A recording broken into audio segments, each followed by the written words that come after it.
Olá! De acordo com a Sociedade Brasileira de Geriatria e Gerontologia, 2 milhões de pessoas têm demência no Brasil, sendo que cerca de 40 a 60% delas são do tipo Alzheimer. O Alzheimer é caracterizado por um progressivo e irreversível declínio de certas funções intelectuais. Para falar sobre o tratamento para controle da doença, bem-estar do paciente e pesquisas, o Ideias e Debates de hoje recebe a deputada Janaína Pascoal, do PSL. Seja bem-vinda, deputada. Eu que agradeço a honra do convite, um tema muito importante e ainda, pelo menos nessa área do direito, ainda mal aprofundado, né? Ainda pouco tratado. Recebemos também aqui no Ideias e Debates o doutor em farmácia e biossegurança e pesquisador do Alzheimer, doutor Gustavo Alves. Seja bem-vindo, doutor. Muito obrigado pelo convite, Melissa. É um privilégio estar aqui com a deputada Janaína Pascoal também, para discutir um tema tão sério e importante, que são as demências e particularmente Alzheimer. Deputada, no âmbito estadual, nós temos a Lei 12.270, de 20 de fevereiro de 2006, que institui o Programa de Assistência Médico-Ambulatorial aos portadores da doença de Parkinson e do Alzheimer. No município, a gente tem a Lei número 17.547, que é bem recente, de 12 de janeiro de 2021, que institui o Programa de Apoio às Pessoas com Doença de Alzheimer e outras demências e aos seus familiares. Como é que a senhora avalia essa legislação que está vigente aqui na nossa cidade, no nosso estado? Veja, o fato de haver as leis, né, prevendo esse apoio aos pacientes e aos familiares já é um avanço.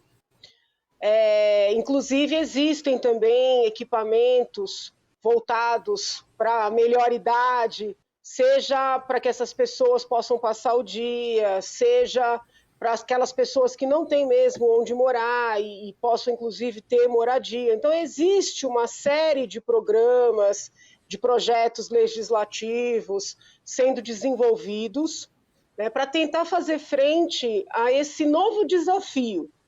Porque é óbvio que agora eu estou ao lado de um professor, né, na seara da medicina, um grande especialista da temática, ele vai poder falar de maneira mais legitimada, mas na condição de professora, né, de direito e de alguém que ajudou a desenvolver a cadeira de bioética na Faculdade de Direito da USP, o que eu posso dizer é o seguinte, o Alzheimer, ele é vou utilizar um termo aqui, não sei se é politicamente incorreto, professor, né? Ele é um mal que aparece em razão de algo positivo, né? Que nós conseguirmos, por meio da evolução da medicina, da farmácia, das tecnologias todas, alargar, né, a vida do ser humano.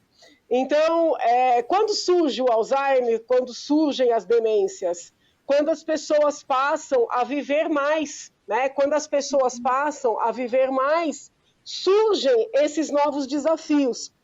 Então, a gente também, né, que entra no setor público, ou na condição de gestor do executivo, ou na condição de parlamentar, enfrenta o desafio de sair de um momento em que nós tínhamos que desenvolver primordialmente políticas públicas voltadas para a infância e para a adolescência, e agora, né, temos uma população que envelhece com todas as dificuldades e os inerentes a esse envelhecimento, e precisamos pensar, né, não no número de creches para as criancinhas, muito embora esse problema também não esteja totalmente solucionado, mas em espécies de creches, né, para os idosos.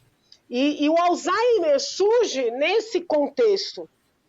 Então, assim, é bom que haja essas leis ajudando as famílias a lidarem com o problema, mas, do ponto de vista jurídico, por exemplo, que eu acho até que não é o maior foco do nosso diálogo, nós trabalhávamos muito na faculdade, né, como lidar, por exemplo, com aquelas decisões que eram tomadas pelo ser humano, pelo indivíduo, antes de ele ser acometido por uma demência ou pelo Alzheimer, numa fase mais aguda, e aquele indivíduo que se apresenta, vamos dizer assim, completamente novo, né, em função da demência ou do Alzheimer.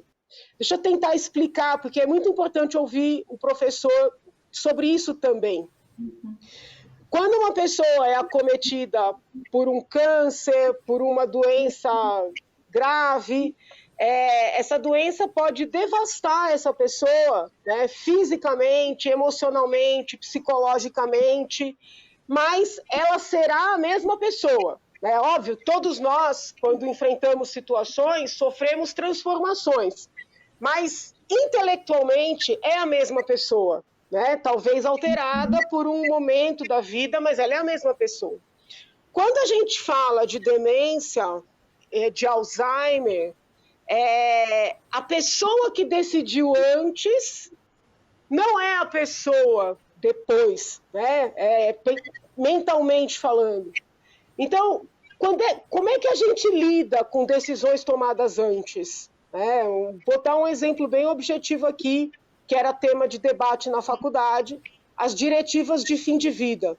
Hoje, o direito nacional contempla as diretivas de fim de vida, que é aquela possibilidade da pessoa fazer um testamento vital, um testamento que não diz respeito ao seu patrimônio, mas diz respeito como é que ela quer ser tratada, se for, por exemplo, vítima de uma parada cardíaca, de um AVC, quais são quem toma a decisão por ela. Então, assim, se você tem alguém que é vítima de um câncer, é a mesma pessoa. Se você tem alguém que é vítima do Alzheimer ou de uma demência, não necessariamente esse novo alguém pensa da mesma forma, né, que pensava no momento em que deu o documento. Então, juridicamente falando, para além dos desafios da saúde, né, do preparo da família, que sofre muito, até mais do que o paciente, nós temos entraves jurídicos, né, bastante significativos diante desse envelhecimento da população, com todas as suas consequências, né? Mas hoje eu quero mais ouvir do que falar, já falei demais. Doutor Gustavo, a deputada tocou num ponto muito importante dessa questão do envelhecimento da população.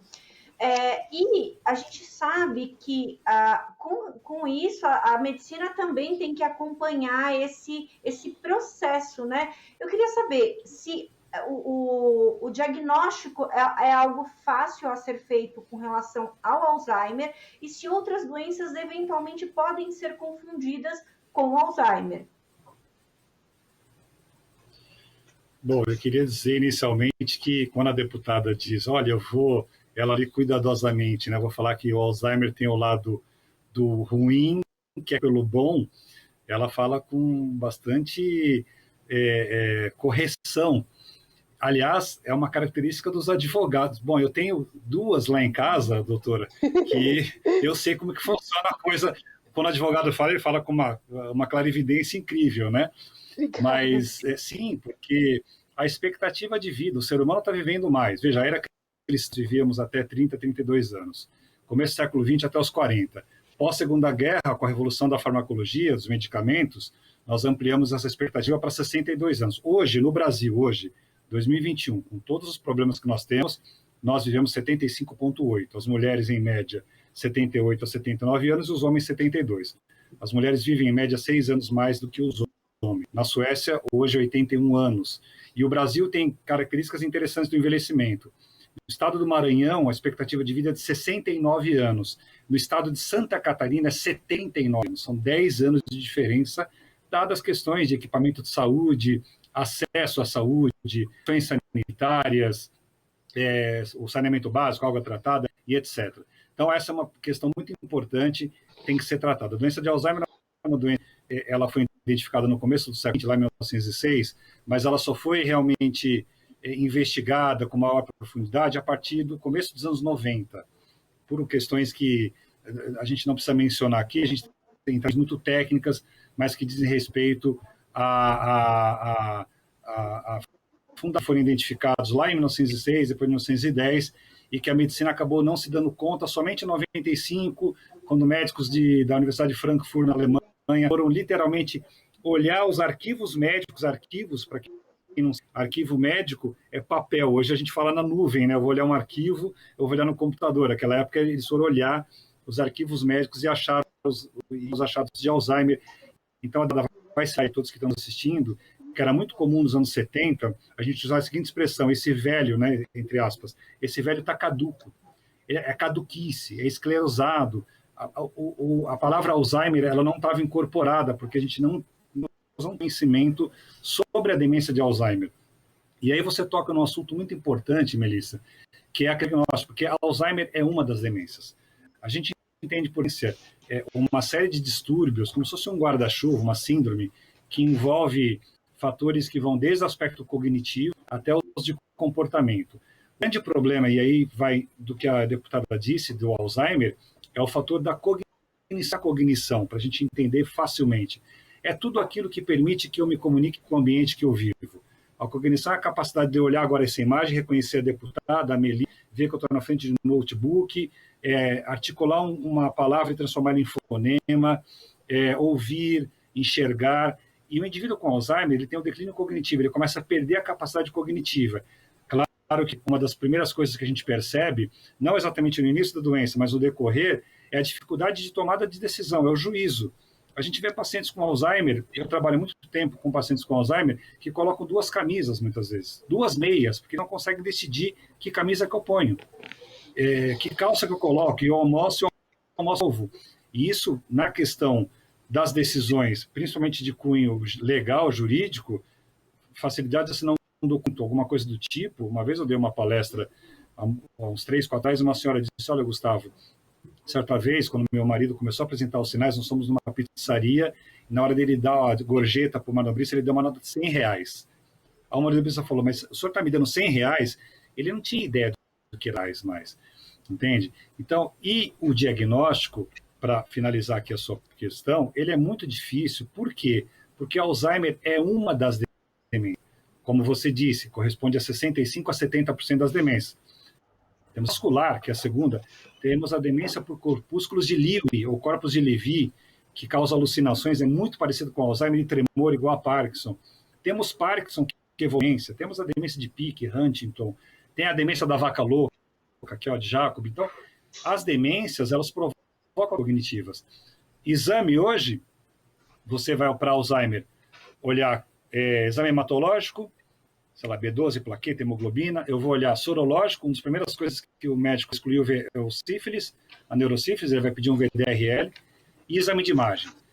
E de comportamento, que é o Mini-Menton, e outros exames que vão avaliar a questão de comportamento e comportamento. Então, hoje, nós vivemos mais, a expectativa de vida é maior, mas, em contraponto, doenças como Alzheimer serão cada vez mais.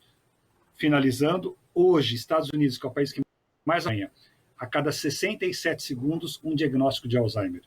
Em 2050, será a cada 35 segundos. Uhum.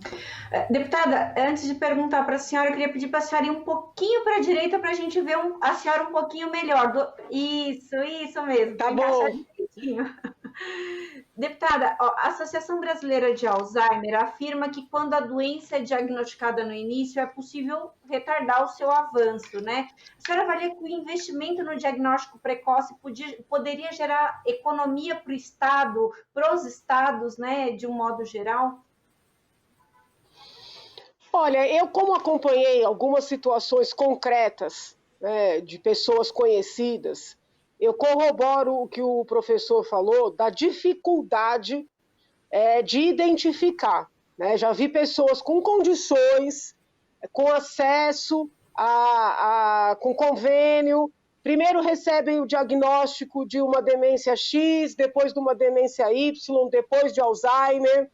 Então, eu não sei, veja, é óbvio que todo diagnóstico precoce, do que quer que seja, né, é um ganho, em todos os sentidos. É um ganho para o indivíduo, é um ganho para a família, é um ganho para a sociedade. Mas eu não sei para ser bem honesta, se nós já temos essa condição, sob o ponto de vista do avanço da medicina. Eu penso que ainda estejamos num momento de preparo, né, sem nenhum demérito aqui aos profissionais da área de saúde, que sempre têm o meu reconhecimento e o meu respeito, mas eu ainda vejo que seja um momento de desafio para estes próprios profissionais, né, porque eu já vi conflitos de diagnóstico entre vários médicos, até da mesma expertise, né, neurologistas, numa mesma família, consulta 2, 3, 4 neurologistas, cada um diz uma coisa, cada um dá um medicamento. Então, eu não acho que estejamos ainda, vamos dizer assim, numa fase de falha do Estado. O Estado está falhando porque não tem o diagnóstico, não tem o exame A, o exame B, não tem o serviço tal. Eu acredito que ainda seja um mistério, né? Posso estar falando aqui cometendo uma injustiça, mas é assim que eu vejo, é diferente de outras situações, né? Então, assim, o diagnóstico do câncer de útero, né? Porque não tem Papá Nicolau o suficiente, ou porque não fez a tempo, é mais objetivo. Né? A mente, né? As coisas da mente, elas ainda são misteriosas. Então, é óbvio que o gestor público tem que estar alerta para isso, tem que estar sensível para isso, acompanhando as descobertas, a evolução da medicina, mas eu vejo ainda como sendo um momento anterior, sabe, Melissa? Um momento anterior mesmo. A mente ainda é um desafio. Né? Quando eu comecei a ministrar a bioética, que eu falava de neurociência com os meus alunos, a neurociência daquele momento era diferente da neurociência de agora. Né? A neurociência do início, estou falando de 10 anos atrás, era uma neurociência que tratava da tomada de decisões, né? De que as decisões elas eram tomadas no cérebro antes da pessoa ter consciência de que ela decidiria daquela forma, né? Como funciona, vamos dizer assim, essa conexão cerebral. A última palestra que eu vi de neurociência já era uma palestra que mostrava que imagens, né, de exames feitos no cérebro permitiam conclusões.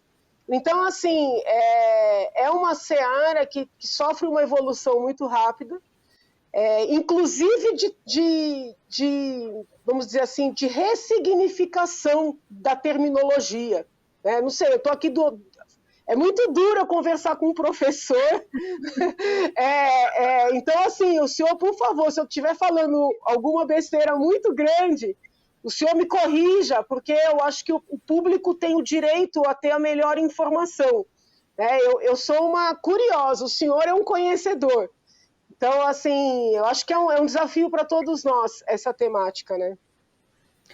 Sem dúvida, deputada, essa questão do diagnóstico é realmente bem complexa. Eu posso também dar um depoimento aqui que meu pai foi diagnosticado com Alzheimer e no final da vida os médicos viram que não era Alzheimer, era outro tipo de demência. Então, essa questão ainda é realmente e o exemplo que a senhora deu do câncer de colo de útero, que tem um exame muito mais assertivo, esse diagnóstico, é muito claro, fica muito claro para a gente essa questão. Doutor, mas sobre essa questão que a deputada levantou do diagnóstico precoce, já existem meios de fazer essa identificação do diagnóstico precoce? Quando é feito esse diagnóstico precoce, é feito um tratamento mais direcionado, o paciente tem uma expectativa de vida ainda maior? Como é que funciona? Infelizmente, hoje nós não dispomos de meios, tecnologia para identificar a doença de maneira o precoce seria no início do processo fisiopatológico, vamos dizer assim, no início em que, como você falou do câncer, há alguns anos atrás, a Angelina Jolie, ela fez uma cirurgia porque ela identificou a possibilidade de ela desenvolver um câncer de mama. Acho que todo mundo se lembra disso, né? Fatores genéticos, etc. A doença de Alzheimer, o que a ciência sabe hoje, como disse a deputada, assim como a ciência, a neurociência, A cada dia nós vamos descobrindo, ressignificando, mudando conceitos, etc. Nós sabemos hoje que a doença de Alzheimer, o acúmulo das proteínas que causam a doença de Alzheimer, que é a proteína tau e a beta-amiloide, essas duas proteínas elas começam a se acumular 30 anos antes da doença. Então, 30 anos do indivíduo apresentar os primeiros sinais e sintomas, a gente chama isso de fase prodromal, as proteínas estão se acumulando. Então, em tese, uma pessoa que tem o diagnóstico de Alzheimer aos 70, aos 40, ela já tem o início do acúmulo das proteínas. Eu tenho até dito, realmente, quando eu vou a algum congresso, palestra, enfim, eu digo o seguinte, que a doença de Alzheimer não é uma doença de idosos, porque ela começa a se manifestar no idoso. O processo dela de acúmulo, o processo de senil, ele se manifesta anos antes. Então, hoje não há nenhum teste que detecte. O projeto que eu conduzo, que eu tenho, que foi autorado, nós identificamos a possibilidade da saliva ser usada como diagnóstico. Apresentei esse projeto fora do Brasil, em algumas oportunidades, e agora lá na medicina, lá em Ribeirão Preto, na USP, a gente está terminando, aliás, essa semana, para falar a verdade, agora no Carnaval, estou digitando os resultados que já acabou de fazer no laboratório, para que a gente possa, então, fechar a ideia, porque eu trabalhei com pessoas, meninos e meninas de 18, 20, 25 anos, pessoas de 55, 50 e idosos com Alzheimer acima de 65. E eu comparei essas substâncias no cérebro dos três grupos, né? Então, o diagnóstico, e é o que você disse, 100% pós-mortem. Você abre, aí você vê, é Alzheimer. Agora, durante a investigação, é muito parecido com Lewy, com frontotemporal, com vascular, que são outras demências. Você só consegue ter ali um encaminhamento desse diagnóstico porque você vai investigando, como eu falei anteriormente, sangue, a própria imagem, mas é um diagnóstico muito difícil, a tal ponto que quando você citou que o Brasil hoje tem 2 milhões de pessoas com Alzheimer, o detalhe mais incrível que a ABRAS nos apresenta, que é a Associação Brasileira de Alzheimer, é que desses 2 milhões, metade não sabe que tem a doença. Metade. Porque os sintomas iniciais de Alzheimer são muito semelhantes com o quadro depressivo. Você tem surto psicótico que parece esquizofrenia, você tem paciente com alterações de comportamento, parece transtorno bipolar, quando na verdade esse paciente ele pode ter Alzheimer. E embora não tenha cura, cada tempo que eu perco nesse tratamento, ele vai custar muito caro lá na frente. O curso da doença, se eu conseguir diagnosticar, eu consigo dar melhor qualidade de vida para esse doente, que esse é o grande objetivo que a gente tem hoje, a qualidade de vida. Se eu diagnostico numa fase intermediária, que é quando ele já começa a apresentar alteração de comportamento, declínio cognitivo bem acentuado, aí é muito difícil. Então, esse é o nosso desafio hoje, é o diagnóstico, mas um pouco do que a deputada disse, o tratamento que não existe. Ano passado, uma entrevista para uma outra com o irmão, o jornalista perguntou, Gustavo, tá bom, a gente vai ter o seu diagnóstico, se der certo, o que a pessoa vai fazer? O que ela vai fazer? Melhorar a atividade física, que é importante. A gente tem um hormônio chamado irisina, que quando ele é produzido, ele aumenta a massa branca, ele melhora a questão da cognição, a questão da consciência, do comportamento, controle da pressão arterial, obesidade, o diabetes, que é um fator muito importante. Então, todos esses medicamentos de suporte, que podem diminuir o estresse oxidativo, pode proteger o neurônio, mas curar, hoje, nada. Posso fazer uma pergunta, Melissa? Por favor. Eu sei que o senhor ainda está finalizando, professor, mas eu fiquei muito curiosa com essa pesquisa da saliva. O senhor lembra, assim, que eu sei que é difícil também lembrar de cabeça, né? Mas alguma coisa em termos de porcentagem desses 3 grupos que o senhor analisou? O senhor tem alguma coisa que possa adiantar para a gente? Eu ainda não terminei as análises desses 3 grupos, não, mas eu posso falar para você dos 2 grupos que eu usei de 2013 a 2016, que eram os idosos com e sem acima de 60. Nós tivemos uma confirmação de percentual acima de 80% das pessoas idosas e das idosas com a doença e das idosas sem. Agora, carece de mais investigação, que foi essa fase agora que a gente pegou pessoas mais jovens. Isso já é certo que essas proteínas elas alteram na pessoa que tem Alzheimer. Só que hoje em dia, deputada, a gente só consegue olhar essas alterações através da retirada do líquor você espetar uma agulha aqui no indivíduo. Isso é dor, você pode favorecer infecções, né? Então, por isso que a gente está usando a saliva. A expectativa é que esses números sejam bastante viáveis para mostrar a possibilidade de usar saliva, sim. Mas a hipótese que o senhor desenhou, só para eu entender, é que, por exemplo, que essas tais proteínas, que elas já estariam presentes aos 18 anos, é essa a hipótese que o senhor desenhou? Para eu poder entender o que o senhor está buscando. A hipótese que nós desenhamos é que essas proteínas, elas se expressam em concentrações maiores em quem tem a doença e em concentrações diferentes, menores, em quem não tem, seja o idoso ou seja a pessoa mais jovem. Porque dentro do grupo jovens, a gente espera encontrar uma faixa de uniformidade do nível da concentração dessas proteínas, já que nenhum deles apresenta sinal, e assim, seria um raro, embora exista uma doença de Alzheimer, deputada, chamada DAF, que é a doença de Alzheimer familiar, que é comum em pessoas mais jovens. No mestrado, eu tive uma moça de 37 anos com Alzheimer, mas aí ela foi DAF. A DAF é o centro do... Agora, a doença de Alzheimer, essa mais comum, vamos dizer assim, entre aspas, né? Ela vai acometer acima dos 65 mesmo. Entendi. Mas é interessante, só um comentário aqui, porque também foi uma novidade, né, quando desenvolveram o teste de Covid pela saliva, né? Então agora o senhor está dizendo que estão tentando desenvolver um teste de Alzheimer não invasivo também pela saliva. Isso significa que a saliva diz muito, né, sobre a saúde da pessoa.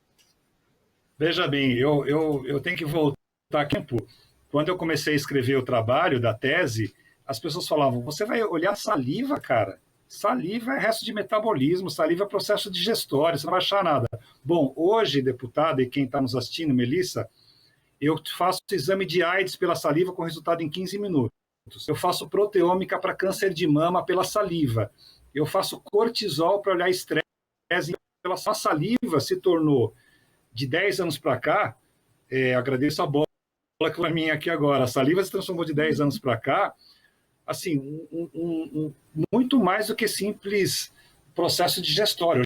Já sai diagnóstico, sim. A gente quer confirmar Alzheimer, mas hoje você faz o mesmo processo que é utilizado com o PCR, com o RT-PCR, que é o do Covid-19, pela saliva. Tem a saliva. Então, a saliva, em breve, a gente vai ter muitos outros achados através da saliva, sem dúvida alguma. E isso foi uma inovação brasileira ou isso já vinha sendo feito em outros países?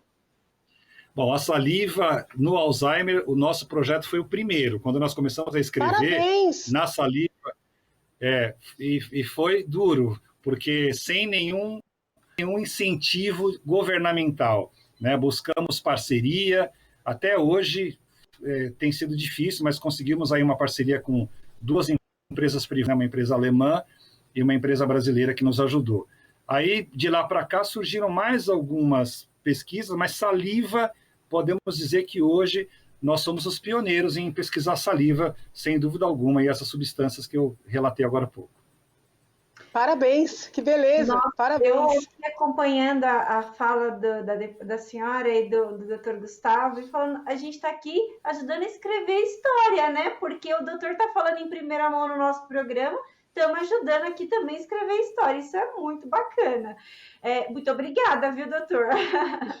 Deputada, você falou uma coisa no começo do programa que me chamou muito a atenção, sobre a questão desse poder de decisão que tem o paciente com Alzheimer. A partir de quando, juridicamente, a pessoa perde esse poder de decisão? A partir do diagnóstico ou mediante alguma alteração, juridicamente já pode a família falar, olha, essa pessoa não tem mais condições jurídicas de digamos assim, determinar a própria vida? Então, a gente tem que ter muito cuidado com isso, né? Porque nesse tipo de conflito entram fatores diversos. o desejo de proteção da família com relação ao paciente, o desejo, que pode ser o contrário desse da proteção, de não tirar do paciente a sua autonomia, e que muitas vezes a família fica perdida entre proteger e respeitar, né? Não podemos deixar de reconhecer que, às vezes, mesmo no âmbito de uma família, existem interesses econômicos. Então, a gente tem que tomar muito cuidado para não dar uma resposta assim categórica. Ah, teve o diagnóstico, a pessoa perde a sua autonomia, o seu poder. Nossa, fechou minha tela aqui, desculpa. Tem que tomar muito cuidado com isso. Mesmo quando é algum tipo de deficiência, que não surge no meio do caminho, mas ela já se verifica, hoje a justiça ela parte do pressuposto de que as pessoas têm capacidade e devem ser respeitadas nas suas capacidades. O que eu tentei destacar no início foi a dificuldade de uma decisão ser tomada. Não estava nem falando da assinatura de um documento, da venda de um imóvel, que aí ainda é mais complexo, mas da dificuldade de você definir se respeita ou não respeita uma decisão tomada antes do Alzheimer. Então, por exemplo, imagine que a pessoa tenha feito um exame de saliva e identificou que ela tem Alzheimer, mas ele ainda não o Alzheimer ainda não se apresentou. Mas essa pessoa sabe que em algum momento na sua vida ela vai desenvolver a doença. Essa pessoa faz uma diretiva de fim de vida, que é um documento, dizendo, olha, se eu tiver num grau avançado do Alzheimer e eventualmente sofrer uma parada cardíaca, não quero ser reanimado, tá? Hoje o direito já contempla essa possibilidade. No entanto, essa pessoa desenvolve Alzheimer, vai para uma instituição e vive feliz, né? Tá sempre sorrindo, confraternizando com as pessoas que moram na mesma residência. E aí essa pessoa tem a parada cardíaca, né? O que vale? O desejo que ela manifestou antes de estar, vamos dizer assim, tomada pela doença, ou a felicidade, né, dessa vida atual. Então, isso é um dilema para o jurista. Isso é um dilema. Você vai encontrar professores de direito que vão num sentido, professores que vão em outro. Eu lembro de um problema que a gente analisou, um caso concreto, de uma senhora que desenvolveu Alzheimer, mas era uma senhora casada, e que tinha uma vida marital, né, uma vida conjugal saudável, uma vida sexual, inclusive, saudável com seu esposo. E aí surgiu um problema, porque ela não reconhecia naquele homem o seu esposo. E toda vez que ele ia para dar um beijo, para dar um abraço, para tentar passar a noite com ela reagia como se fosse uma violência. Né? E aí como é que fica?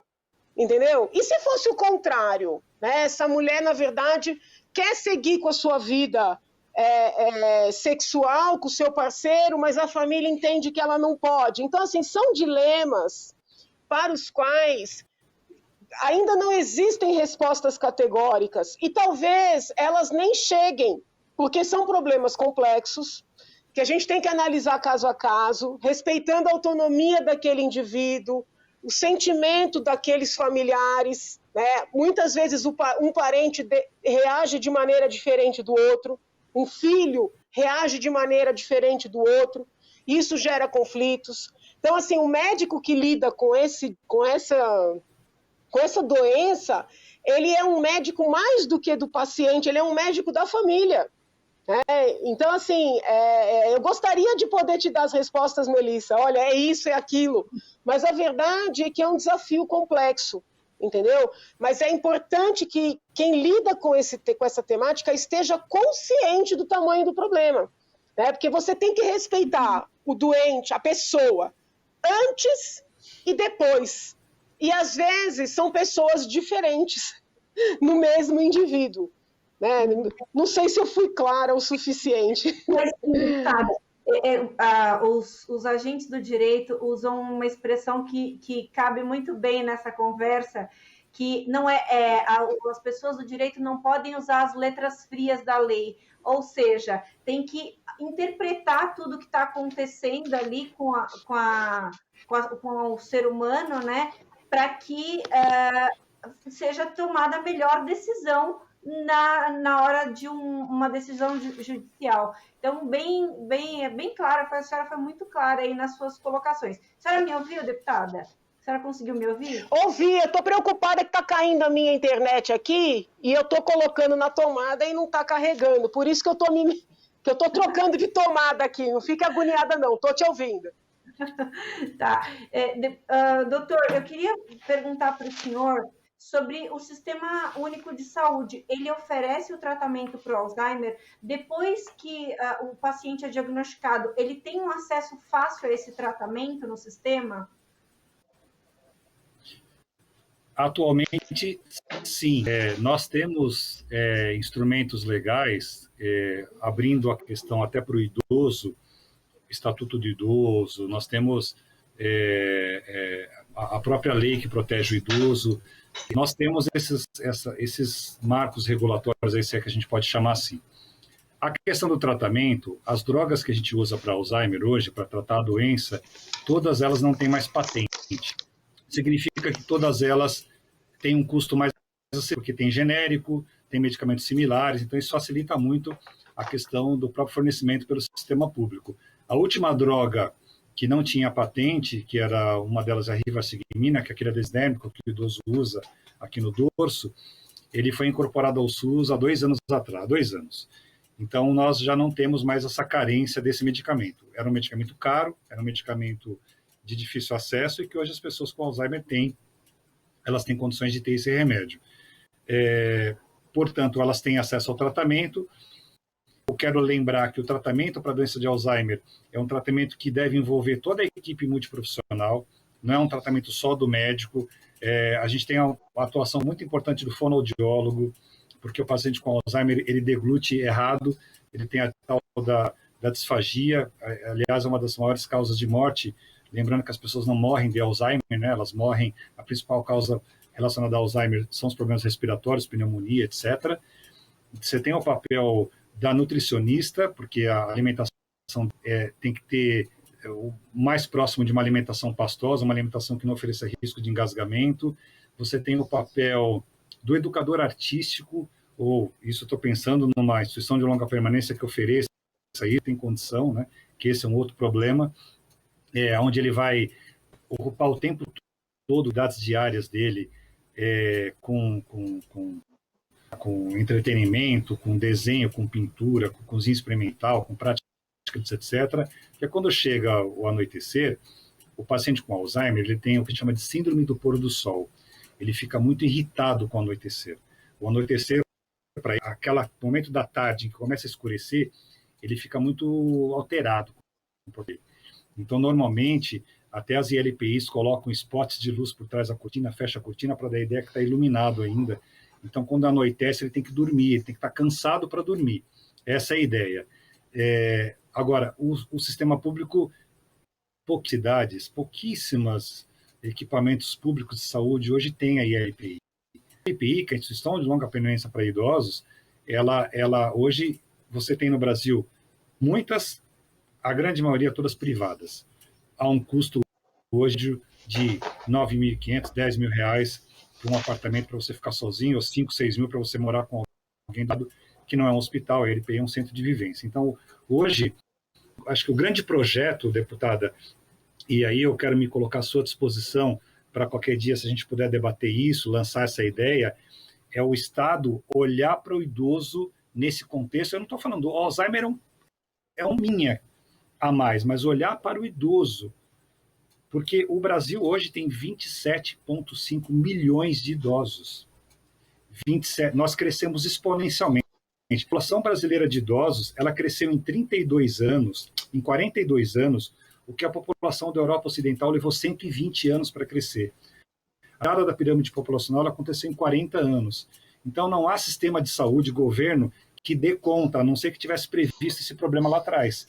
Então, hoje a gente vê um grande problema. O que a gente vai fazer com os idosos? Quando o Pelé fez o 1000º gol, lá em 20 de novembro, 19 de novembro de 69, que ele foi no fundo da rede, lá no estado do Maracanã, o gol contra o Vasco da Gama, ele bola e falou assim, ó, o Brasil precisa olhar as suas criancinhas. O Pelé falou isso em 60. O Brasil precisa olhar os idosos, porque as criancinhas, o número de crianças nos faróis de trânsito já são menores.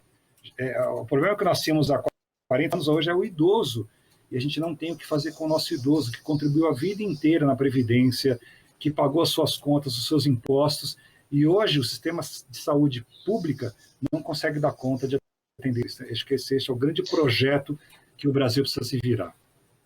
Deixa eu fazer uma pergunta para o senhor. Porque, assim, a Secretaria de Desenvolvimento Social até desenvolveu alguns projetos de lares mesmo, de longa duração, de creche para idosos. Mas, até onde eu sei, não existe um equipamento público para idosos com Alzheimer. E, por incrível que pareça, recentemente, tratando de uma outra temática, eu conversei um pouquinho com a doutora Rosana, que até também foi entrevistada pela Melissa, que é procuradora de Justiça do Paraná, e nós falamos um pouco, ela é, além dela cuidar da parte de pessoas com deficiência, ela cuida dos idosos no Paraná, né? E ela comentou um pouquinho da dificuldade, muitas vezes, de você incluir esse idoso com Alzheimer nos lares para idosos, porque fica aquele limbo, né? Porque assim, você tem ali o lar para o idoso, que não pode morar com a família, que não consegue morar sozinho, mas ele é um idoso que não tem Alzheimer. E você tem aquela pessoa idosa com Alzheimer, e que muitas vezes não é bem recebida, né? Sequer pelos próprios colegas, vamos dizer assim, de instituição. Não estou nem falando da direção. O senhor entende que seria necessário, né, alargar esses programas para receber idosos em geral, ou efetivamente desenvolver um equipamento próprio para idosos com Alzheimer? O senhor entendeu a pergunta? Assim, porque assim, eles já estão criando, né? Aqui no estado já tem programas federais, e eu fui visitar alguns, talvez não sejam suficientes, mas já estão criando, mas não são equipamentos voltados para a pessoa com Alzheimer. Minha pergunta é, seria necessário desenvolver locais para essas pessoas, locais específicos, ou para o tratamento é melhor que elas estejam integradas? Bom, as ILPIs, que são essas lições de longa permanência para idosos, que são dadas por uma RDC já há muito tempo, acho que se não me engano, desde 2005, as ILPIs, elas contemplam a divisão dos espaços em 3 níveis. Nível 1, nível 2, nível 3. Esses níveis, eles são classificados justamente de acordo com a questão da presença ou não da demência, da independência e da autonomia do nível 3, que é o, digamos, mais avançado, você tem o paciente com Alzheimer, então, e com outras demências, como eu citei aqui, Lewy, frontotemporal, vascular, etc. Então, na verdade, hoje, deputada, nós já temos na ILPI contemplada essa divisão do paciente demenciado. Eu atuei em algumas ILPIs, fiz um projeto para uma grande ILPI, uma grande empresa que veio para o Brasil em 2016, e todas elas têm essa categorização.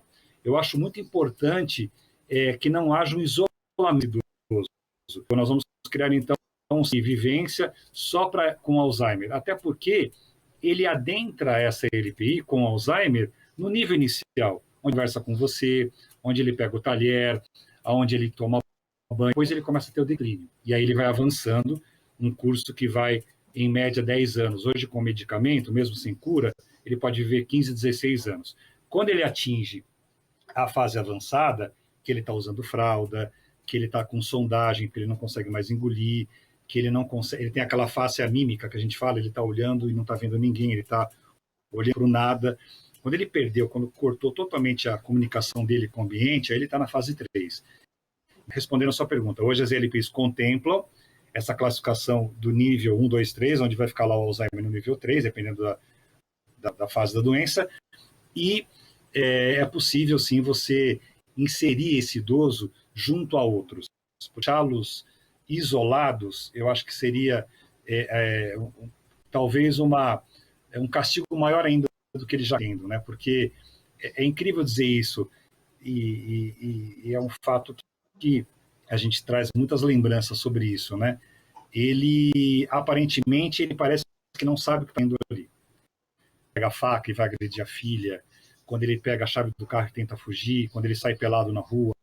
Histórias que a gente ouviu ao longo desses 15, quase 18 anos que eu estou envolvido com isso. Mas a gente tem inúmeros relatos quando ele chora, não chora manifestando o choro, mas quando a lágrima cai e ele urina ao mesmo tempo, que ele está sentindo alguma coisa, mas ele não consegue manifestar. Então é muito duro. Ele sabe o que está acontecendo. Eu tenho para mim que ele sabe o que está acontecendo ali, mas ele não consegue manifestar. Então a gente isolar ele dessa forma, acho que seria um grave erro. Uhum. Sem a menor Quando dúvida. o senhor fala nos níveis, o senhor está falando geral, né? Não no setor público, né? O senhor está falando dos estabelecimentos em geral, né?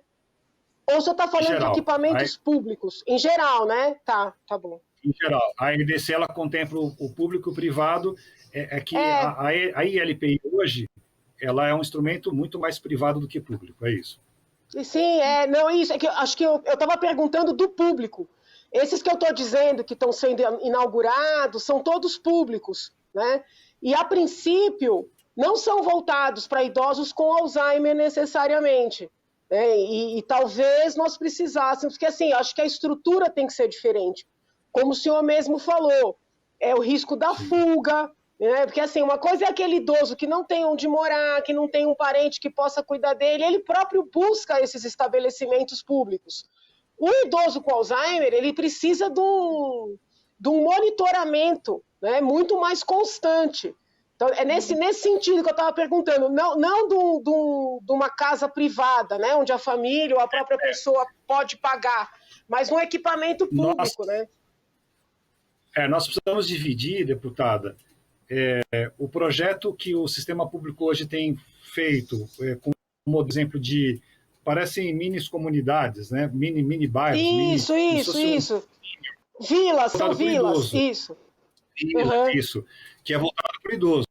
Então, lá, o objetivo ali é acolher o idoso. Agora, isso é diferente da ILPI, que vai atender o idoso demencial. Aí é uma outra coisa. Dentro dessas vilas, existem algumas que se propõem a colocar uma edificação de ILPI lá dentro. É como se naquela vila, naquele bairro, sei lá, uma ILPI que vai tratar o demenciado também. Aí é isso que é um pouquinho diferente. As estruturas, né? Infelizmente, o nosso tempo acabou. Eu queria realmente estender essa conversa, porque eu acho que é tão esclarecedor e a gente fala tão pouco sobre o tema e que é importante. A gente está, inclusive, no Fevereiro Roxo, que é um mês que lembra aí a questão do Alzheimer, e é importante que a gente coloque essa discussão em pauta para que a gente até desmistifique aí a doença e consiga contribuir com quem, de repente, está passando pela situação e não conseguiu identificar ainda. Deputada, muito obrigada pela sua valiosa contribuição nesse programa, muito obrigada pela disponibilidade sempre em falar conosco. Eu agradeço o professor pela aula, né, realmente, e até aproveito para contar aqui que eu recebi um e-mail de nossos desafios são infinitos, né? De uma professora da rede pública que estava muito nervosa, preocupada, porque um professor da rede pública pegou Covid.